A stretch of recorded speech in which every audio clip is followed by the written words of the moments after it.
Saturday to see that. I hope that happens. Speaking of LSU, though, in games that happened this past weekend, one thing that I found super surprising was a game I think that didn't garner that much attention, which was the UCLA Colorado game. I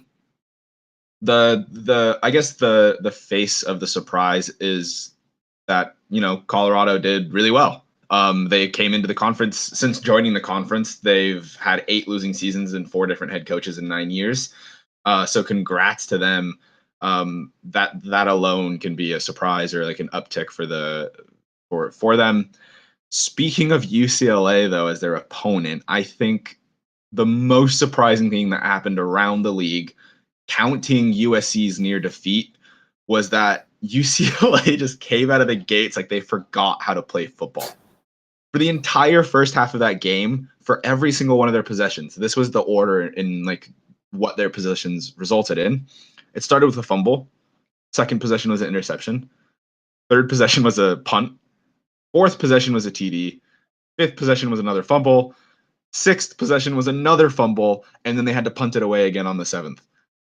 How do you start a football game like that where I can't even say you're driving down the field because you've not only fumbled the ball 3 times in a single half, which is more than most teams do in an entire game. You've also thrown an interception and barely generated the amount of effort required to get one into the end zone to get 7 points. They had a little more than that heading into the half and whatnot. But like having those as your starting possessions is horrible. Like I just don't see what you can do with that. I mean, those were those cobwebs. It took them a while to knock them out of their brains and heads. I mean, yeah, they were down 35-7 at one point. Ended up being, I think, 35-14 at half.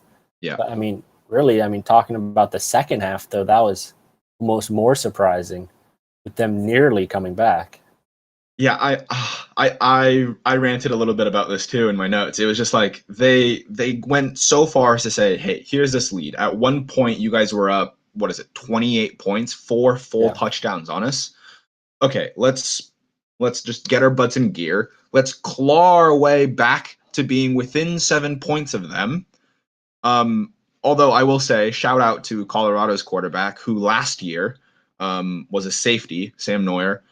Congrats to him for being a safety and pulling this kind of stunt. He was a safety a year ago and then decided to say, hey, you know what? I'm going to put this game in the bag.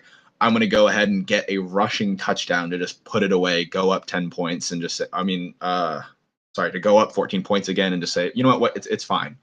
Like, we're not going to worry about it. UCLA's offense was not outputting what they needed to be able to win that game. And clearly their defense wasn't doing enough either. I think that was the biggest surprise. I personally had projected UCLA as winning this game. I had projected them doing very well coming out of the gates, and just none of that happened. Yeah, it was UCLA came out extremely slow, but you got to give them credit. They did fight back. They clawed back, got within 7. Then they went down 10 or 14 again, got within 7. They just dug themselves too deep of a hole. And talking about UW, OSU kind of, hopefully UW knocks those cobwebs off much quicker than UCLA did, because a 35-7 hole in the second quarter that's quite a feat. They actually, though, I believe got back to 28-35 or something, like 10 minutes to go in the third quarter. So they started off like fire, start the third quarter. And yeah, talking about the Buffalo quarterback, he played great. A safety last year, really transitioned well.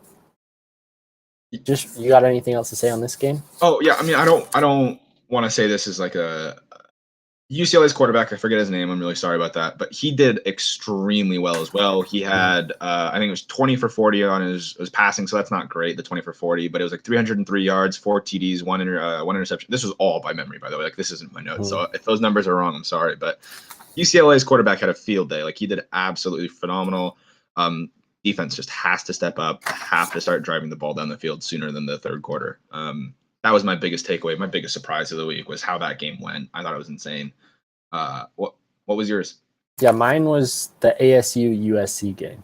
Coming into it, you're looking at USC. I believe they're 20th ranked in the AP polls or something around there. And then ASU unranked. But ASU kind of, there was some chatter about them kind of having some potential, having a good season maybe. But really, everyone thought USC would just go in there, handle the ASU team, and march out of there with an easy win, kind of like Oregon did against Stanford. But that didn't happen. ASU, I mean, they started off strong. USC started off slow. Another one of those cobwebs, talking about cobwebs. ASU, I mean, they were up 2 touchdowns nearly, I think 13 points with 2 minutes to go in the game, just about, and they blew it. I mean, so that's really big. ASU basically had the game in the bag. They were chatting on the sidelines, probably wondering what they were going to do after the game. And then USC shows everyone why they were the number 20 ranked school in the AP polls and just simply scored. I mean, they turned up their offense, they turned up their defense, and dominated ASU in the last 3 minutes or so of the game. And looking at it like how good ASU is, how good does this game show them as being? I think this game kind of showed ASU as being a pretty good team. They're a team that I wouldn't be shocked if they run the table the rest of the year in the Pac-12. I mean, Utah might be a tough game, but the other games I would be favoring ASU. And they kind of showed that they just have to get over that hump. They started off strong. The middle of the game was strong. Third quarter of the game was strong. But fourth quarter, when the lights were on, when they needed to show up, they didn't show up. So that's something ASU is going to have to work on. And then looking at how good USC is. So you're 20th ranked and you nearly lose to ASU. But the important part is they didn't lose. They started off extremely slow, similar to UCLA starting off slow. Not quite that slow, though. It never got that bad. And they came back. So I think USC kind of just kept where they are. I think they stayed the same AP ranking, kind of at about 20, and they'll have another week to prove that they're better than that. But overall, I think both those teams showed that they're for real, and they could challenge for the Pac-12 championship, and maybe even USC could get into the college football playoffs.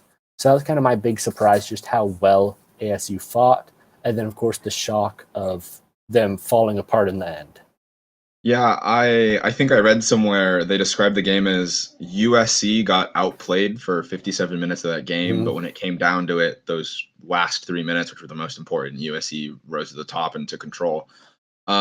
Speaking of this, though, again, like I was saying, quality of games earlier, this is going to be one of those games that where if USC like buckles up, the rest of their season now, they're not just competing for wins. They have to also show that these close wins are an anomaly, that it's not happening again. Hopefully the Huskies don't have to end up in the same situation as USC is right now, because if they take another couple of games to close wins, that's not going to be convincing enough to set it up for the playoffs. And I think that's the same boat UCLA is in. If they want any chance of Colorado, if Colorado wants any chance of making it past just their first 7 games, every team's in the same boat. I absolutely agree with you. USC should have, that